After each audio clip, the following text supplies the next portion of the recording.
And then she surprised me. A soft, lingering kiss that felt out of place in the middle of the chaos. She felt tiny against me. "Do you kiss all the boys like that?" I asked as she pulled away. "Only the ones I like, if you know what I'm saying," she yelled over her shoulder, disappearing into the next room. I wandered toward the back, where a poker game was starting up. The atmosphere was different here. Sharper, more frantic. Lines of cocaine were being traced across the table. I bought in, trying to pretend I knew the game, but I was out of my depth. I folded a royal flush because I didn't recognize what I had.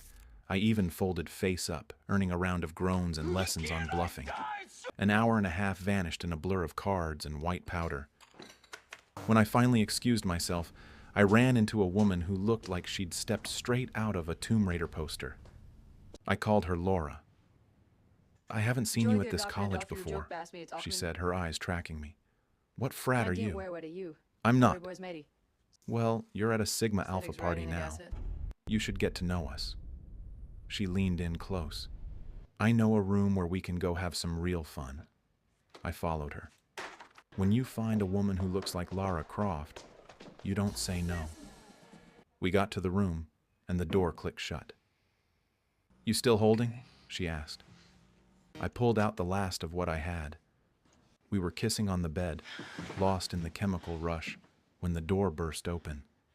It was the shot girl. She started screaming, calling me a cheat, while Laura snapped back, calling her a whore who'd been around the block all day. The commotion drew the heavy hitters. It turned out the shot girl's boyfriend was one of the guys from the poker table, and he wasn't thrilled to find out I'd made out with his girl earlier. Suddenly, I was surrounded by 10 frat guys, all of them looking for a reason to swing. "I had no idea," I stammered, shaking. "I was just here for the party." Then, a shadow fell over the group. Jeremy, the tiger, stepped in. He stood between me and the mob, his voice calm but immovable. He told them I didn't go to the school, that I didn't know the rules, and that I was leaving.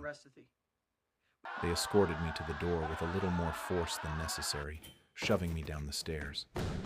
I stumbled, hitting the pavement, but I got up and dusted myself off. I checked for my wallet and keys. 1:30 a.m. The night was over. I headed for the car, the echoes of "if you know what I'm saying" still ringing in my ears.